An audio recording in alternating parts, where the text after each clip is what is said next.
couple of years. Wind, rain, sunshine, we've had everything but lice and a plague of frogs here at Anderstorp in Sweden. But with Rob Huff, race 1 winner, feeling very, very pleased with himself. What will race 2 produce? Well, one thing is for sure, 7 minutes before the start, still there are conversations going on between drivers and engineers about what they are going to do. By now, they are in the final 2 minutes before the 5-minute board when all work on the car must cease on the grid, which means they must by now have finished making their suspension adjustments because they now need to be getting the wheels on the car. So everybody very carefully watching for the 5-minute board, because you've got to have the wheels on and the car down on the ground by then or you're in real trouble. At the moment, everybody is on wet weather tyres. There was a real deluge 15 minutes ago, not more, at 2 o'clock local time, when the cars were just getting ready to stop Parc Fermé to have their 10-minute work period, 15-minute work period before coming out onto the grid. So the mechanics were going out to work on them in absolutely monsoon conditions. But now, look at it, it's bright and sunny. So just what do you do? This is all about best guess. It's all a gamble.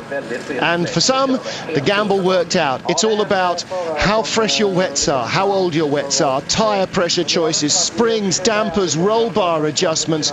It's about conserving the tyres in the opening laps so you've got something left to play with at the end.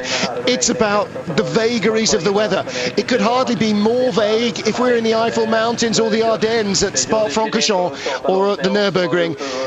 In fact, it would be less vague if we were racing at Snetterton at the British Touring Car Championship, where it's been dry so far all weekend.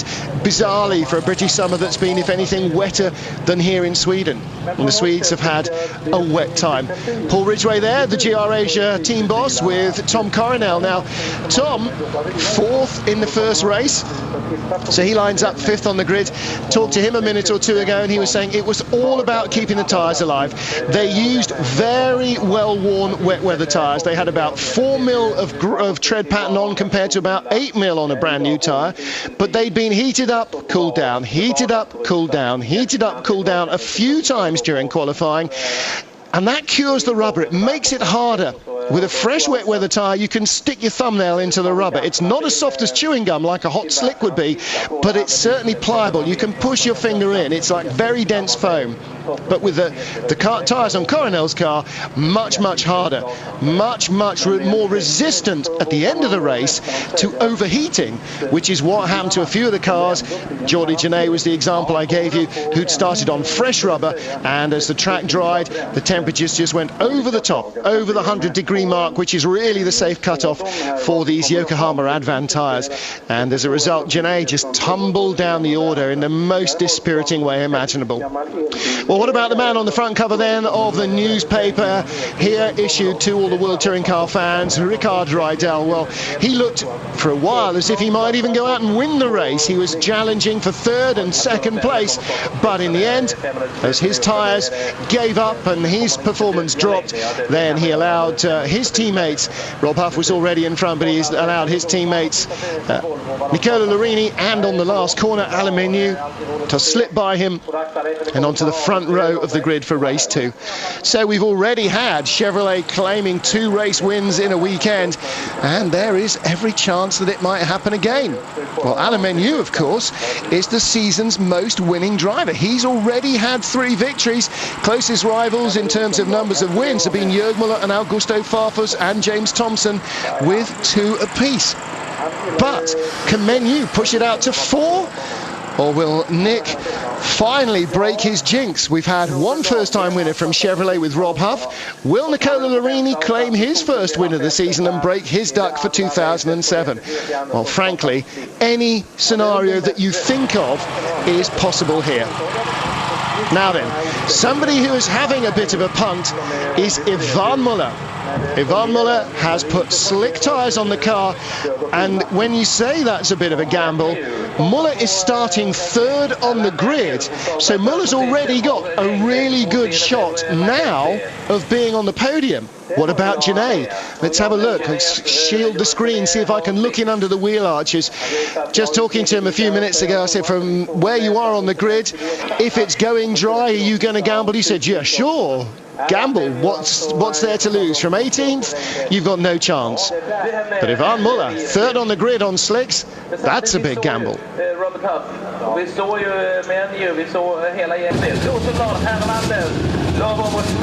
Cars ready to roll away from the grid.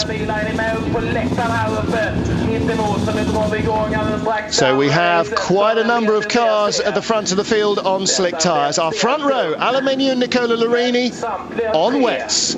Ivan Muller third on the grid on slicks. Gabriele Tarquini, his Seat teammate, alongside him on wets. Row 3, Tom Coronel and James Thompson on wet weather tyres as our race director Eduardo Freitas waves them away. Row 4 of the grid, Thiago Montero slicks, race 1 winner Rob Huff wets. Row 5 of the grid, two Swedes, Rydell in his Chevrolet and Dahlgren in the Volvo, both on slicks. And row 6 of the grid, starting 11th, Andy Prio, the world champion, gambles on slicks. Freddie Ekblom, his teammate, we understand, on wet weather tyres. So further back, Roberto Colciago also on slicks. Jordi Genet has gone for slicks. Augusto Farfus has gone for slicks. Freddie Ekblom has gone for slicks as well. So there's a real mixture of choices. Jörg Muller, though, perhaps the bravest of the lot, third on the grid with two cars between him and a first win in Sweden. That is a big gamble. Gabriele Tarquini, though, stung once, not going for the same mistake twice. He gambled on slicks in race 1. He is not gambling for race 2. Neither, it seems, is James Thompson. Well, what a race in prospect then. Half of our front runners on slicks, half of them on wet weather tyres, and my goodness, that is going to be a real race to watch. So keep your eyes on the action on the screen. I'll keep my eyes on the action on the timing screens, and we'll try and see exactly who's going to fare best here. And of course, unlike race 1 with a rolling start, those on slicks are going to suffer at the standing start, because they will immediately be trying to fire their cars off the line with less water clearance. Well, there's Ray Mallock, the boss of the Chevrolet RML team. His guys first and second on the grid. Of course, they started race 1 second and third, Larini second, Huff third, and Huff made an outstanding getaway to take control of the race, a control he never relinquished. Now, can Chevrolet strike again? Can Menu claim win number 4 of the championship?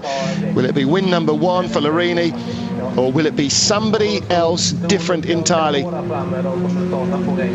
the weather, the rain, the sun, the wind, the varying track conditions, choices and gambles conspired to give us a very different top 3 from what we might have expected, with Huff, Montero and Thompson in race 1.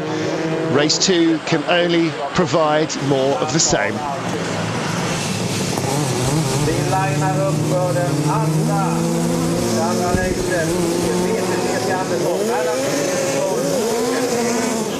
Nicola Larini vid sin sida, de båda Chevrolet-bilarna. I andra led, Wilhelm och Tarquini, Coronel och Thompson.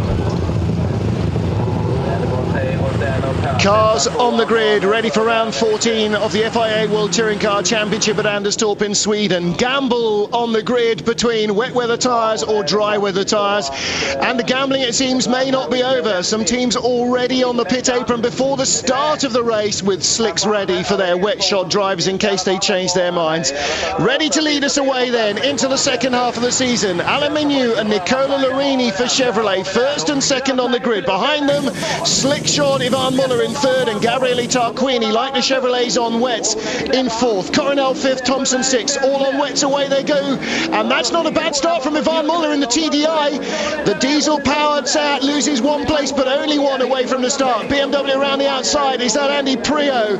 Yes, it is. And Johnny Janae, his rotten weekend gets worse.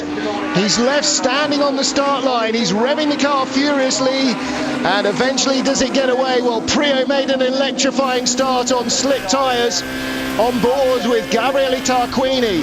Now, don't forget, he's on wet weather tyres. Tarquini started fourth, he's up to third, ahead of Ivan Muller.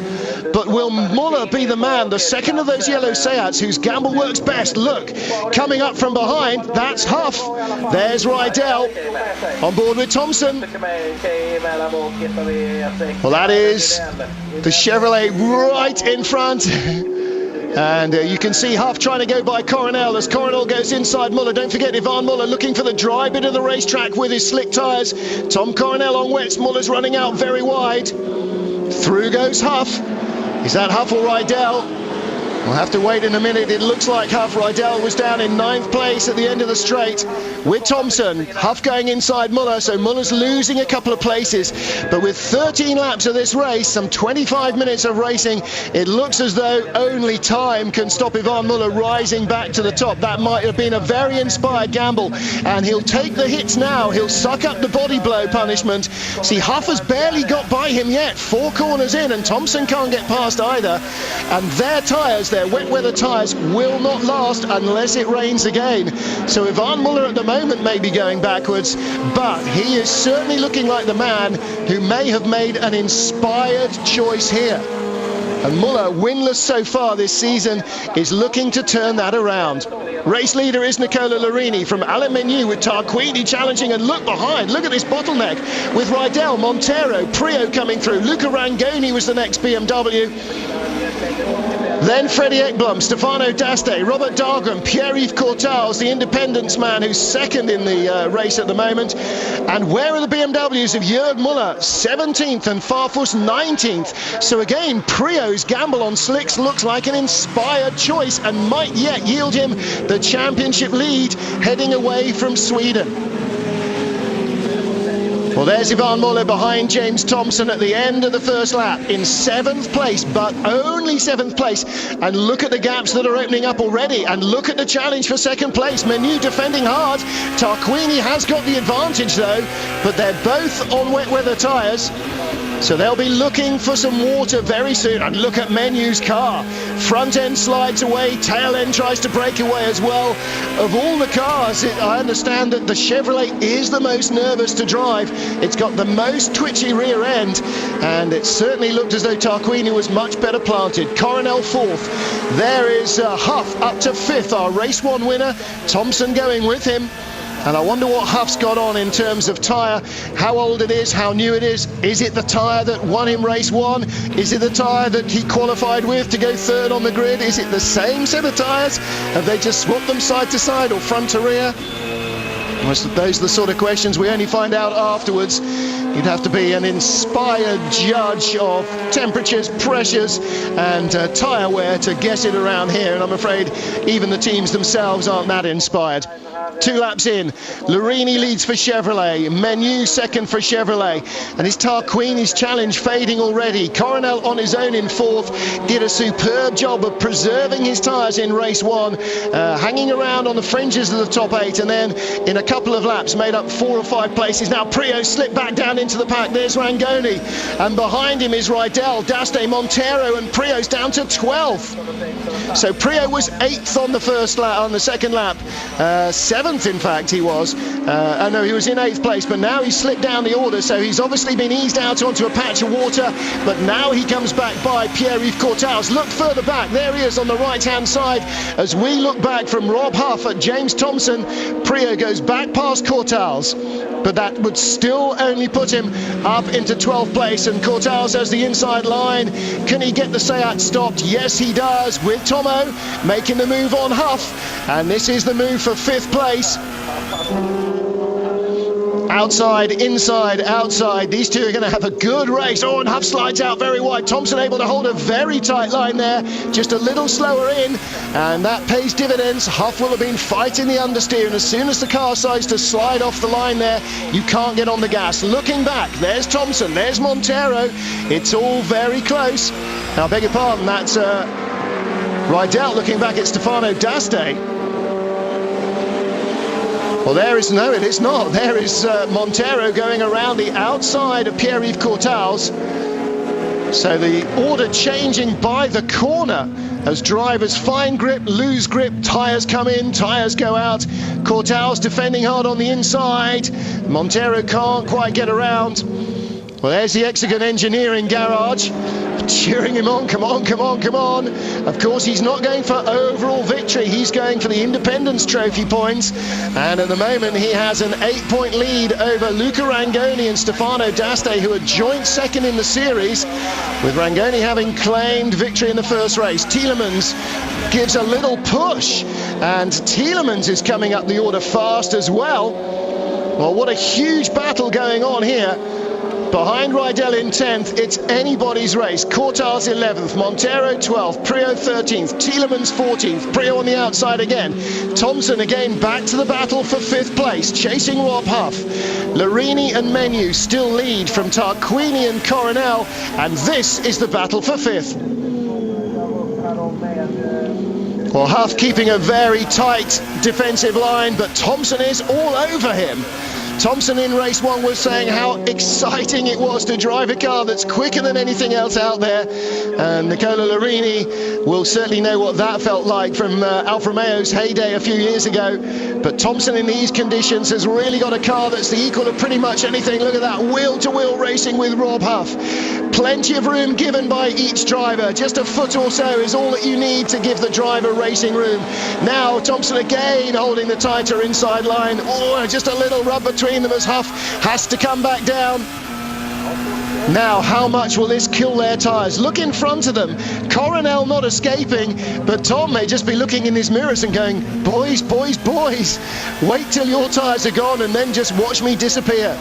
Coronel, like in race 1, holding 4th place. He's a long way behind Tarquini now, 3.5 seconds to 3rd, but if he can preserve his tyres as Tarquini attacks Menu, who knows, he may end up on the podium. There's Rob Huff's dad, there's James Thompson's team boss. And again, Thompson all over the back of the Chevrolet for 5th place as they cross the line. Larini leads by a second from Menu. That looks pretty static at the moment unless tyre vagaries change it. But here comes Tomo, again, great drive off that long sweeping first corner onto the runway. Further back, Rangoni, independent, up to 7th. Stefano D'Aste, independent, up to 8th. There in the overall points. Rydell, 9th place, ahead of Ivan Muller in 10th. Well, Thompson gets his nose in front this time. And can Huff fight back? It looks unlikely after the last 3 or 4 laps, because James has been all over the back of the Chevrolet, and Rob has been really holding him off, defending hard. At the moment it looks as though Thompson has got the better of the 2 cars. Out front, Larini from Menu, and Tarquini hanging on to the Swiss in 2nd place, getting closer. Coronel still 3 seconds away, 3.3 at the line last time, so closing a fraction. But now Thompson's been unleashed in 5th place from behind Huff. What can he do? There's the independence battle. Rangoni leading D'Aste, then Rydell, and then everyone else. Ivan Muller gets back in front of Pierre-Yves Courtals. Courtals looks inside Ivan. Courtals 3rd in the Independence Trophy. Then it's Montero, then Tielemans, then Prio. Prio stuck just ahead of Robert Dahlgren's FlexiFuel Volvo, the bioethanol powered car. Augusto Farfus 17th place, Prio 14th mind you, so he's a long way from the points. Needs to pass 6 more cars to get even 1 point out of this weekend. And this is a pretty dirty view from, I'm not sure whose camera that was. Here comes Prio down the inside of Tielemans, job done, but can he get into the first corner ahead? Tielemans will have the line, and all he needed to do was get the car stopped. Right behind Prio comes his teammate Freddie Ekblom. That's the second of the RBM run cars with the BMW Team Sweden livery on the roof.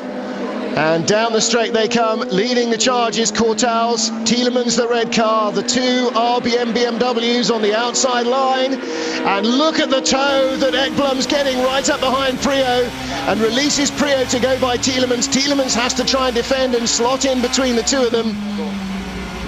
Good work by the two BMW drivers. Ekblom knows what he's about here. That little tow will have helped Prio launch his way past Tielemans. Now he's got inside the Exogen Racing Seat as well of Pierre-Yves Courtaulds, and he's getting closer. The two Seats in front of him are what separate him from the points, and Rydell and Stefano D'Aste as well. But again, look at that, the Seat with great traction. The BMW around the outside, and he's got to stay off the water, Andy Prio, work the heat into those rear tyres especially, stop the car sliding around. And look at Dahlgren down the inside of Ekblom in the Volvo. It's absolute mayhem in the midfield. Larini, Menu, Tarquini, Coronel, your breakaway four, with Thompson 2.8 seconds behind Coronel in fifth, and he's a second ahead of Rob Huff now. And then everybody else is in, well, from 9th place down to about 18th, 20th there, all together in this big queue of cars. And Courtaulds losing out. Oh, Montero had a big moment there. Front end broke away halfway around the carousel. And here are our leaders. Look at this, hunting the water down the straight, going over the gravel, the dirt, the filth, the rubber. They don't care. They've got to cool the tyres down. Larini, Menu, Tarquini, Coronel, all on wets. Thompson on wets. Huff on wets. So the slick tyres yet really to play their part. Still no sign of any rain, and it might literally be the last 2, possibly 3 laps when the slicks will really be reeling in the wet weather tired cars. With Tarquini in third, Larini and Menu in front of him, and it seems likely that unless Larini makes a mistake and gives away the lead, that Menu will sit behind him and take the points for second place. Larini is still the best placed Chevrolet driver in the championship. Coronel 4th, Thompson 5th, and Huff in 6th. So Chevrolet looking very good here in these mixed conditions. Whatever they're doing with the chassis design, it is clearly very kind to its tyres. Oh, and Tielemans with Zanardi coming inside him now. Zanardi coming up the order. Now, what tyres did Alex start on? We're not sure. It looks as though he was a wet weather tyre car though. But he gambled on slicks in race 1. I would not be surprised if he gambled on slicks in race 2. No, rain tyres were definitely on the car on the grid. Now let's have a look at the lap times. Larini 1:49.1, Menu 1:48.9. But on the previous lap, nobody apart from Jourdain and Zanardi in the 49s. Everybody was in the 50s, with the exception of Rydell. So the slicks not yet quicker. And the man we must be watching on his slicks is Ivan Muller. He's in 10th, 1:47.8 for Montero, but Muller's lost 2 places, 1:49.6, and Muller battling with Prio. This is for 12th place, 11th place now, as Larini drops the car off the road. The tyres are letting him slide wider and wider in every corner. And here's Prio slotting down the inside of Muller, under braking. But look how slow the car was off the corner, Andy, really scrambling. Menu all over Larini. He's got the quicker car, he thinks, and he's making sure that Nicola is very much aware of it. And for these two, the important thing is that both Chevrolets finish, if possible 1-2, but of course they both want to win the race. Look again from the inside, little contact as they go around between Prio and Muller, and Dahlgren maybe slipping through there from right behind them for 11th. It's all a little academic though, as they're still well out of the points. Well, Larini and Menu now pulling away from Tarquini. Tarquini 0.2 seconds slower than the race leader. And there Again, is that Genet or is that Yvan Muller? Is that Yvan Muller dropping down the order? I think it is. I think that's real trouble for Yvan Muller. Even Michel Jourdain has gone by him, and Jourdain is right up behind Priaulx. Well, now, Jourdain started right towards the back of the grid, and I wonder if he's got slick tyres on as well. There's just a chance that he might have gambled that way. Don't forget, Priaulx was on slicks as well, but the Seats heated their slicks much better in the first race than the BMWs did. Zanardi, the only BMW on slick tyres, really struggled right to the very end, where the Seats and the Chevrolets, the front-wheel drive cars, were romping through the field on their slicks. Larini and Menu are top two, and they're now getting on for 2 seconds clear of Tarquini. More than that, Tarquini falling back into the clutches of Coronel. Has Tom played a canny game with his tyres? Looks as though he might have. Yvan Muller has dropped right out of the top 20. So it looks like he is out of the race. He's in the pit lane, so that's the end of it for Yvan Muller. Brave debut for the TDI, and a brave gamble on slicks might have rewarded him with something, but maybe the untested car has just produced a bit of a problem that he can't deal with out on the track. Well, it's a big shame for the Frenchman. Big shame too for Seat, because again, Jordi Genet earlier on was saying they really think the future for Seat is with the diesel. Now, see, Larini, the race leader, sticking to the racing line because he's got Menu behind him. Menu has the comfort of Tarquini being under pressure and some way back, so Menu can go hunting out the puddles. That all helps Menu keep his tyres cooler, stops them overheating, helps them produce grip a little longer on this very much drier surface than when they started. My money still might be on Menu having to make a pass of Larini for the lead before the end of the race. Battle for third. Tarquini in all sorts of trouble. Look, Coronel's kept his tyres alive. He's all over him. Looking back again at Stefano D'Aste. And D'Aste being gobbled up by 3 BMWs coming past. Zanardi, Portiero. Well, Priaulx's trying to get by, but he can't. Again, Menu and Larini hunting out the water. Larini less noticeably. Menu can do what he likes and still sit right behind Nick. He's car length, maybe 2 behind at the most, piling the pressure on his teammate, trying to make him make a mistake. Lap 10 of 13, so 3 after this. And if there's no mistake forthcoming, Larini will take the victory here, because the slickshod cars are no way close enough. Tarquini with Coronel now in front, and the writing's on the wall. Here comes Thompson. Tarquini's tyres are not lasting as well, and again Tom Coronel, I think, doing an exceptionally canny job. He's up into 3rd place, kept his tyres alive in race 1, finished 4th, started 5th on the grid. He's kept his tyres nice and under control, and he's already in a podium position. Again, Menu hunts the water. Larini can't afford himself that comfort. Look at Tarquini, desperate to quench the temperatures building in his tyres. But Thompson, maybe with just a more relaxed car on the tyres, maybe a pound or 2 less of air pressure in the tyre at the start of the race to allow for the heat that builds up as the tyres get overworked later on. But Thompson now looking for another podium. 3rd in race 1, can he pass Coronel in the remaining 3 laps to go 3rd in race 2? On to lap 11 of 13, and Thompson looking inside already, piling the pressure on. 2 more competitive and yet more friendly out of the car racing drivers you can almost not imagine, but this is going to be very close indeed. The battle between the 2 teammates, well, Menu's making sure that Larini has no rest. Is he going to be able to pass? And what about Thompson down the straight behind Coronel? Will he launch an attack for 3rd? Looking back again with Andy Priaulx. Right behind him is Alex Zanardi, and Jörg Muller is just there as well. That's Jörg we're looking at. But this is all still out of the 8, out of the points. In fact, this is out of the top 10. Jörg Muller now coming through. Priaulx's tyres are not working as well as he wants. And Jörg Muller is coming up the order fast. Whoa, wheel to wheel and contact between the BMW drivers, and Priaulx will be very unimpressed with that. The cardinal rule for the BMW drivers is that you do not engage in physical contact with another BMW. Jörg Müller trying to ease his way through. Now then, the battle for third continues. Penultimate lap of the race. This is lap 11, I beg your pardon, of 13. But look, right behind Thompson is trouble. It's another Chevrolet. It's Rickard Rydell. Rob Huff has dropped back a little, and Rydell is now the man on the charge.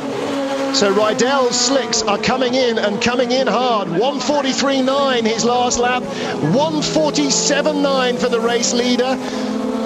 So Rydell much quicker. He's 4 seconds a lap quicker than the race leader, his own teammate Nicola Larini.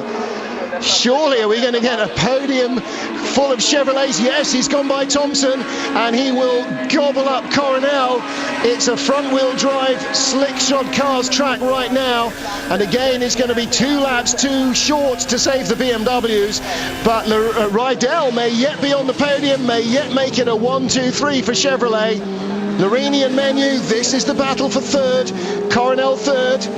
Rydell was 5th at the line, he's 4th now, and he'll be 3rd surely by the end of this lap.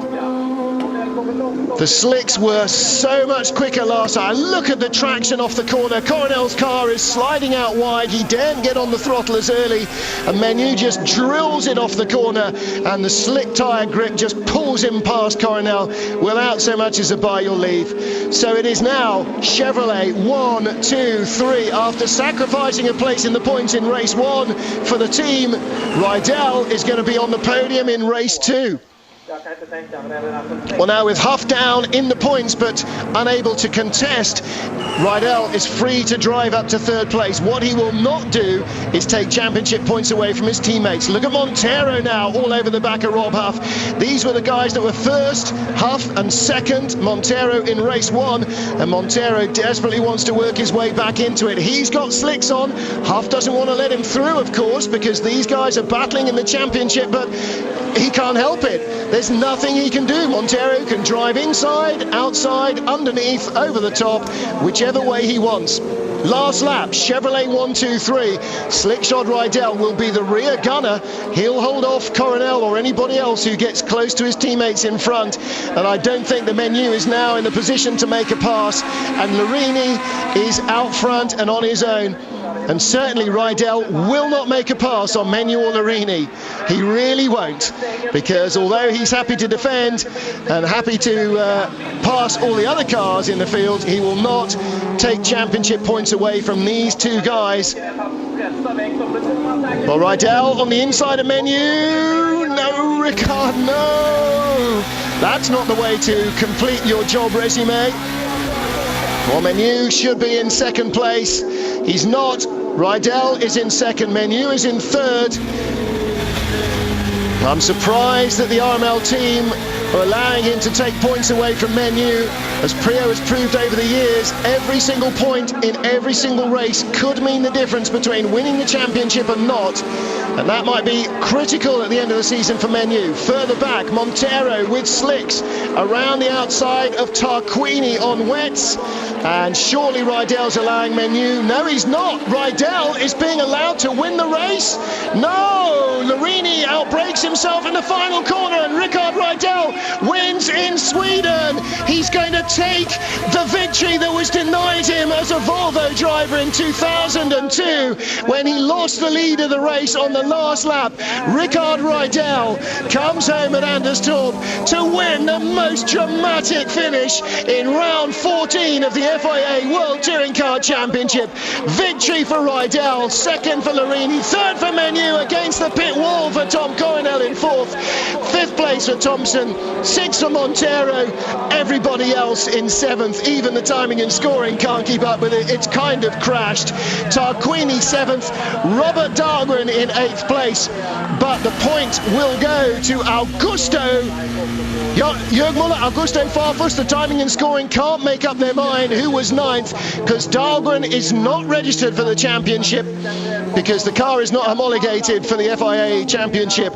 So Jörg Müller gets a point, but Chevrolet get a 1, 2, 3 result here in Sweden with Rydell the winner.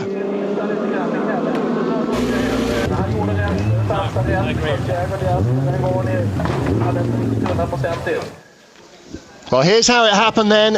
Ricard Rydell on the outside, Nicola Larini on the inside, Larini on tired wet weather tyres, Rydell on slicks, dives through to take the lead of the race. And if Chevrolet lose the championship by 1 point, then everybody will remember this race. But for Rydell, it is a huge win at home. Ricard Rydell, your comeback with a win. What a race. Well, it was a really, really good race for sure. I was on slick tires, but so was a lot of other people behind me, and we saw that the sky was blue and it would dry out during the race. So thanks. So we knew slick tires could be the right choice, and it was a matter of, the last lap I got past in 3 corners from the end, so it was just enough, but not more. How was it when you passed Larini? It was quite a tough battle. Yeah, of course, he wanted to stay in the lead, but I raced for position, and I really wanted to win this race, especially for my home crowd in Sweden. It's just great to win, and also for Chevrolet. Of course, it was Chevrolet anyway, first, second, third, but this is really, really nice for me, of course. Thank you. Well, I think there's going to have to be a few bridges built. Mark Busfield is going to have a chat with Nicola Larini as Ray Malek talks to Ricard Rydell. Well, really tough for Ricard. Race 1, he was told, win or help your teammates get into the top 8. He did that. Race 2, his teammates were already in the top 3. And he had the quickest car in the place. Well, I know for a fact that quite clearly Nicola Larini did not approve of Ricard going by and winning the race, and I would think that maybe Alain Menu would be looking at the long game as well and wondering whether that was a great choice. Don't forget, Menu and Larini 5th and 6th in the championship, 18 and 19 points behind Jörg Müller before this race. All right, they've outscored Jörg by a lot, but one of them could have had 10 and the other one 8 instead of 8 and 6, so they could both have been 2 points closer again to Müller. And at the end of the championship, that could be very, very important. And as we know, this is expected to be a one-off for Rydell, so his 10 points effectively are wasted. Chevrolet get them anyway. They would have got them if Larini or Menu had won. So in their battle in the Constructors' Championship with Seat and BMW, those points are all good and they all go to the same manufacturer.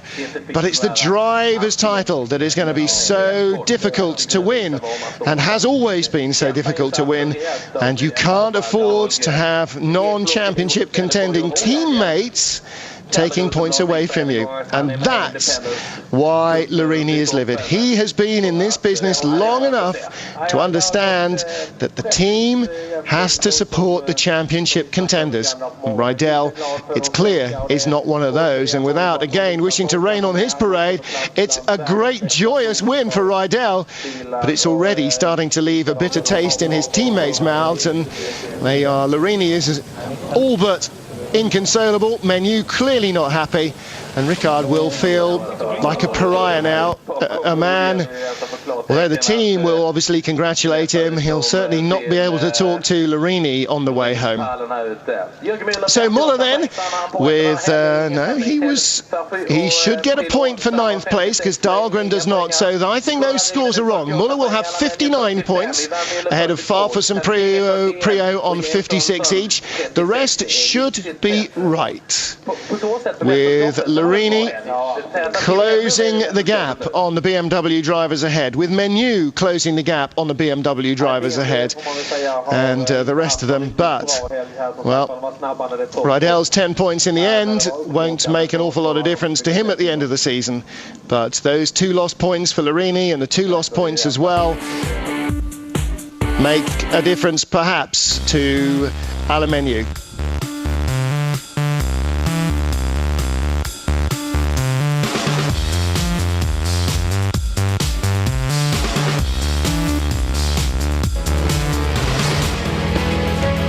Well, it was certainly a very dramatic weekend here at Anderstorp in Sweden. Next time out, they head to Oschersleben in Germany, traditionally a track that favours the BMW drivers. Between our top three in the championship, they scored just 1 point in 2 races, all 3 drivers struggling in the wet conditions. Will things be better for them in Germany, or will the battle for the title get closer? Only time will tell.